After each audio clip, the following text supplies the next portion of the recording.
मेरे अजीज भाइयों और बहनों, उम्मीद करता हूं कि आप सभी खैरियत से होंगे। क्या आप कुछ ऐसा सुनना चाहते हैं जो आपके होश उड़ा दे?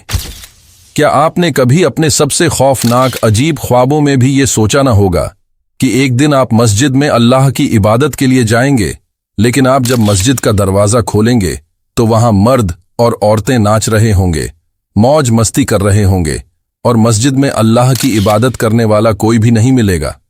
क्या आप ये सब दर्द बर्दाश्त कर पाएंगे? शराब पी जा रही होगी और पूरी मस्जिद एक तफरीही केंद्र में तब्दील हो चुकी होगी। क्या ये मंजर आप सोच सकते हैं? मगर अफसोस, ये हमारी सोच या ख्वाब नहीं, बल्कि एक कड़वी हकीकत बन चुकी है। चीन के झिंगजियांग सूबे में रहने वाले हमारे मुस्लिम भाई बहनों की यही हकीकत है। जी हाँ, वो इलाका जहां हमारे उइगर मुसलमान भाई बहन रहते हैं, वहां की मस्जिदों का हाल देखकर आपका दिल दहल जाएगा। सोचिए, उस मस्जिद का क्या हाल होगा जिसे इबादत के लिए बनाया गया था, जहां हर दिन 5 वक्त नमाज अदा होती थी। अब वो जगह तफरीही हब में बदल दी गई है, जहां अब शराब पी जाती है, नाच गाना होता है और वो सारे गुनाह किए जाते हैं जो किसी भी इबादत की जगह पर सोचना भी गुनाह है। ये सिर्फ एक मस्जिद की कहानी नहीं है।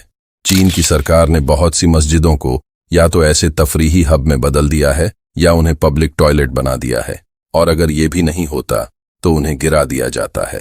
आप सोच सकते हैं कि किसी मुसलमान के लिए उसकी मस्जिद की ये हालत देखना कितना दर्दनाक होगा। जहां पहले सजदा होता था, वहां अब हराम चीजें हो रही हैं। चीन की सरकार उइगर मुसलमानों के साथ जो सलूक कर रही है, वो सोचकर ही दिल कांप जाता है। वहां के मुसलमानों की जिंदगी में प्राइवेसी नाम की कोई चीज नहीं है। उन्हें अपने घर में भी कुरान रखने की इजाजत नहीं है। रमजान के महीने में रोजा रखने पर पाबंदी है, और अगर कोई रोजा रखे तो उसे अरेस्ट करने के लिए उनके मोबाइल फोन में जासूसी ऐप्स लगाए जाते हैं ताकि उनकी हर हरकत पर कड़ी नजर रखी जा सके। महसूस कीजिए कि वो कैसा दर्द होगा जब रमजान के पाक महीने में भी आपको रोजा रखने की इजाजत न हो, नमाज पढ़ने पर पाबंदी हो और ईद के दिन भी इबादत करने का हक छीन लिया जाए। क्या कोई मुसलमान इसे बर्दाश्त कर सकता है? ये तो सिर्फ जुल्म का सिर्फ एक हिस्सा है। असलियत में वहां जो हो रहा है वो इससे कहीं ज्यादा खतरनाक और दर्दनाक है। चीन की सरकार का मकसद साफ है, वो मस्जिदों को मिटाकर मुस्लिम पहचान को खत्म करना चाहते हैं।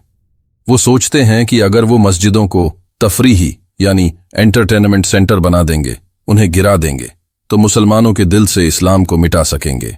लेकिन वो ये नहीं जानते कि इस्लाम कोई इमारतों में बसने वाला मजहब नहीं है।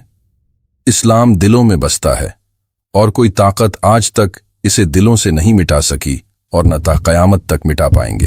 अगर आपसे आपकी इबादत की जगह छीन ली जाए, अगर आपको अल्लाह की याद करने पर पाबंदी भी लगा दी जाए, तो क्या आप हार मान लेंगे? नहीं ना। इसी तरह उइगर मुस्लिम भाई बहन आज भी अपने दिलों में अल्लाह का नाम लेते हैं, भले ही वो खुलेआम नमाज न पढ़ सकें। ईमानी ताकत से बड़ी ताकत और कोई नहीं। सारी दुनिया में इस्लाम और मुसलमान के दुश्मन समझते हैं कि मस्जिदों को गिराकर इस्लाम को मिटा देंगे, मगर वो बेवकूफ यह भूल रहे हैं कि एक सच्चे मोमिन के दिल में जो ईमान होता है, उसे कोई ताकत मिटा नहीं सकती। चाहे कितने ही मस्जिदें गिरा दी जाएं, अल्लाह की याद दिलों से कभी नहीं मिटाई जा सकती। मेरी आप सबसे अदबन गुजारिश है, वक्त रहते संभल जाओ, एक उम्मत बन जाओ, एक ताकत बन जाओ, फिरकों में मत बांटो, 5 वक्त के नमाजी बन जाओ, मैदान का गाजी बनो, हमेशा इंसाफ के लिए खड़े रहो, मस्जिदों को आबाद करो, अल्लाह को राजी करो और हमारे प्यारे नबी मोहम्मद सल्लल्लाहु अलैहि वसल्लम की सुन्नतों पर अमल करो। कुरान पढ़ो, फिर देखो अल्लाह की मदद कैसे आती है। दुनिया की बड़ी से बड़ी ताकत भी तुम्हारे आगे फेल हो जाएगी। हमें जरूरत है कि हम एक दूसरे के साथ खड़े रहें, जुल्म के खिलाफ आवाज उठाएं और मुश्किल वक्त में अपने भाइयों और बहनों का साथ दें। हमें बतौर उम्मत मजबूत बनना है, अपने ईमान को थामे रखना है और सुन्नत पर अमल करना है। हम सब मिलकर दुआ करें कि अल्लाह ताला हमारे तमाम दुनिया के भाइयों और बहनों को इस्लाम के दुश्मनों के जुल्म से बचाए और हम सब को हिम्मत और सब्र अता फरमाए।